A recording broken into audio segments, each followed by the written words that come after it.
네, 오늘 함께 나눌 말씀 본문을 함께 읽도록 하겠습니다. 시편 115편 1절에서 8절까지의 말씀입니다. 시편 115편 1절부터 8절까지의 말씀입니다. 여호와여, 영광을 우리에게 돌리지 마옵소서. 우리에게 돌리지 마옵소서. 오직 주는 인자하시고 진실하심으로 주의 이름에만 영광을 돌리소서. 어찌하여 문 나라가 그들의 하나님이 이제 어디 있느냐 말하게 하리이까. 오직 우리 하나님은 하늘에 계셔서 원하시는 모든 것을 행하셨나이다.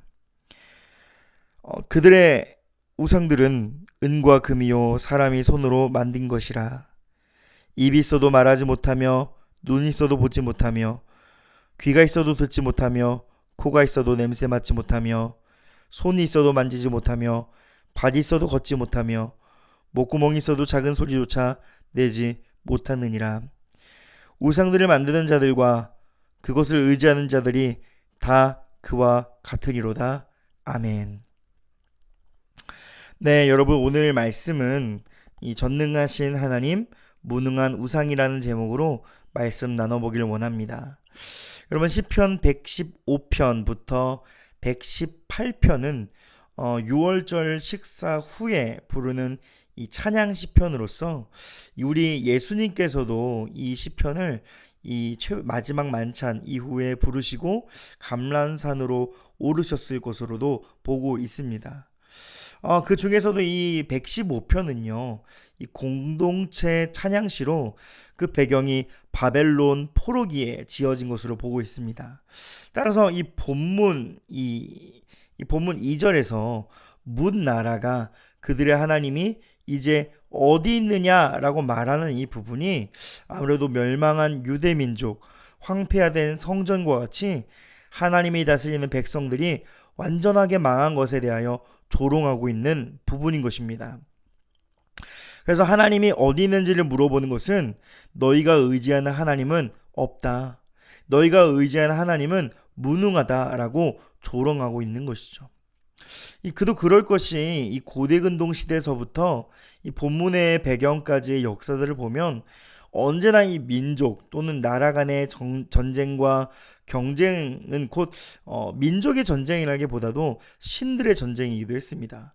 그래서 이 하나님께서 출애굽 과정에서도 열재앙으로 애굽의 신들을 격퇴시키신 거고요. 또 이방 족속들이 숭배하는 이 종교와 우상들을 하나님께서 그만큼 멀리하고 그것들을 의지하지 말라고 경고하신 말씀도 이와 같은 것입니다. 그런데 여러분, 지금 이 시편 기자의 상황이 어떻습니까? 마치 이 모든 것이 무너져버린 절망적인 상황 같습니다. 하나님이 진 것 같고 침묵하시거나 이 우상과 세상의 세력이 더 강대해진 것처럼 보이는 이 악조건 속에서 이 시편 기자는 그럼에도 불구하고 살아계신 하나님께 영광을 돌리고 있다라는 것입니다. 왜냐하면 그의 기준에서 볼 때 지금 상황은 어렵고 괴롭고 힘든 상황이지만 그럼에도 하나님은 여전히 살아계셔서 홀로 영광을 받으시기에 합당하시다 믿기 때문입니다. 또한 다른 이방의 우상들은 존재하지도 않는 허상과 같이 여기며 당당하게 하나님께 노래하고 있다라는 것이죠. 여러분, 우리의 상황을 두고 생각해 보길 원합니다. 우린 하나님이 최고이고 하나님이 우리를 구원하셨고 하나님이 전능하셔서 모든 것을 능히 이루시고 이기시는 분으로 믿습니다. 하지만 우리가 처한 상황과 여러 가지 어려운 상황들로 인해서 눈에 보이지 않는 이 하나님이 안 계신 것만 같고 오히려 다른 세상의 우상들이 더 능력 있어 보이는 것처럼 보일 때가 있지 않습니까? 역시 하나님보다는 돈을 의지하는 것이 더 맞는 것인가? 하나님보다 당장 내 눈앞에 있는 사람을 의지하는 것이 더 뛰어난 결과인 것인가? 이런 의심과 흔들림이 우리에게 찾아오곤 합니다. 그러나 사랑하는 성도 여러분, 하나님은 살아계십니다. 언제나 우리와 함께 하시고 모든 것들을 위해 뛰어나시며 지존하시고 자존하시는 거룩하고 전능하신 하나님이신 줄을 믿습니다. 그럼 시편 기자는 지금 하나님과 우상을 어떻게 대하고 있는지를, 어떻게 바라보고 있는지를 바라보면서 우리가 결코 하나님을 놓지 말아야 할 믿음, 또한 하나님 말고 다른 우상을 의지하면 안 되는 이유를 찾아보길 원합니다. 오늘 말씀 3절인데요. 오직 우리 하나님은 하늘에 계셔서 원하시는 모든 것을 행하셨나이다. 여러분, 3절에서 하나님이 어디 계신지를 말하고 있습니다. 하나님은 하늘에 계시죠. 여기서 하늘이라는 말은 단순하게 우리가 고개를 들어 보는 이 하늘뿐만이 아니라 여러 의미들을 담고 있는데요. 첫 번째로 하나님이 하늘에 계시다는 것은 그만큼 하나님이 높으신 분임을 말하는 것입니다. 여러분, 우리 하나님은요, 모든 것들을 위해 뛰어나신 분이시다라는 것이죠. 다른 말로 하면 그 어떤 존재도, 어떤 우상도, 세상 그 어떤 대단하다 말하는 것들도 하나님과 견줄 수 없는, 비교 불가능할 만큼 높으신 분이시다라는 것입니다. 두 번째로 하나님이 하늘에 계시다는 것은 모든 것을 다스리시는 이 세상의 주인됨을 이야기합니다. 하나님은 이 세상, 온 우주 만물을 창조하셨고 다스리시는 분이시기 때문에 무엇으로도 하나님의 자리를 대체할 수 없고 비교할 수가 없는 하나님이시다라는 것입니다. 또한 이어서 3절을 보면 하늘에 계셔서 모든 것을 행하신다고 얘기하죠. 모든 것, 그러니까 이 세상에서 일어나는 그 모든 일들과 뜻이 하나님에게서 난 것이고, 하나님은 모든 것을 당신의 선하신 뜻대로 이루실 수 있는 능력 있는 전능하신 하나님이심을 말하고 있는 것입니다. 여러분, 이런 하나님이 결코 우리의 상황과 환경이 어렵다고 해서 패배하시거나 지실 만한 분이 결코 아니심을 믿고 의지하시길 바랍니다. 그래서 시편 기자도 이 악조건의 상황을 전혀 문제 삼지 않고 있는 것처럼 하나님의 살아계심과 전능하심을 찬양하고 있는 것이죠. 사랑하는 성도 여러분, 우리의 상황이 고난이고 어려움이어도 하나님이 무능하신 것이 아니기에 오히려 하나님의 크신 계획의 일부를 지나고 있다는 것을 믿으시기 바랍니다. 하나님은 능력 있으십니다. 그리고 대반전의 하나님이십니다. 비록 상황이 힘들고 어려운 일이 할지라도 여러분, 그 강대국 바벨론이 결국 어떻게 되었습니까? 무너지게 되었죠.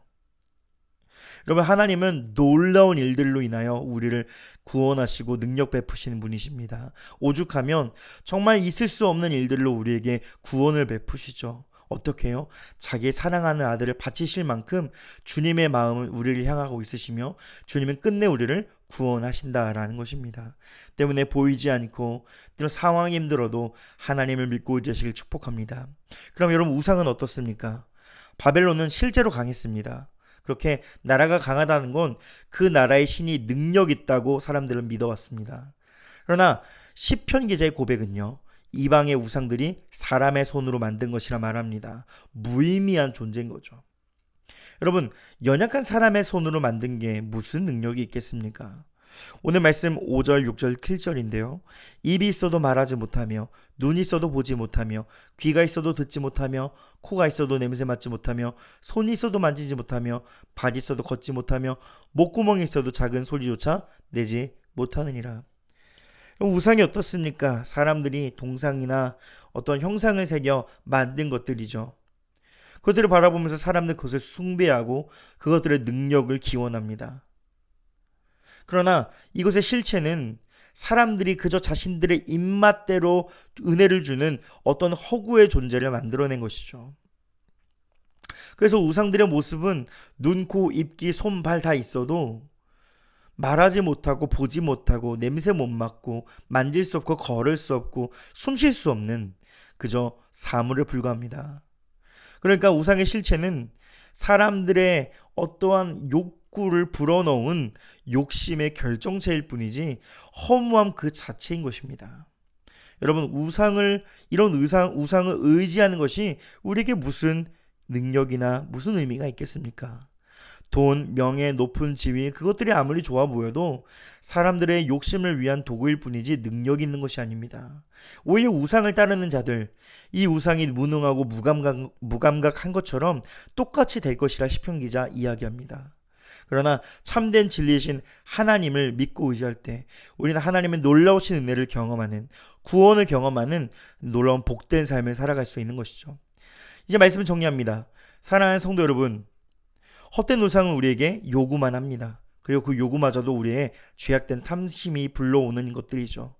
그리고 그것들로 인하여 우리는 만족할 수 없고 오히려 집착하며 오히려 우린 참된 구원과 진리에 다가갈 수가 없습니다. 결과 우리는 화평하지 못한 불안한 인생이 되는 것이죠. 그러나 오직 우리 하나님만을 의지할 때 상황과 환경이 힘들고 어렵다 할지라도 우리는 주님의 놀라우신 은혜와 구원을 경험할 수 있습니다. 따라서 사랑하는 성도 여러분, 우리 안에 있는 모든 무능한 우상들을 버리시고 우리에게 능력 베푸시는 전능하신 하나님 한 분만을 의지하시길 주님의 이름으로 축복드립니다. 오늘 기도로 오늘 예배를 마치도록 하겠습니다. 하나님, 사람은 자신이 섬기는 대상을 닮아갈 수밖에 없음을 깨닫습니다. 제 마음과 삶의 하나님이 온전히 비추어질 수 있도록 하나님만 신실히 섬기게 하소서. 현실의 고통이 계속되고 세상의 조롱이 거세져도 결국 영광을 나타내시는 하나님을 끝까지 의지하고 따르게 하소서. 오늘 하루도 믿음 가운데 승리하시길 축복합니다.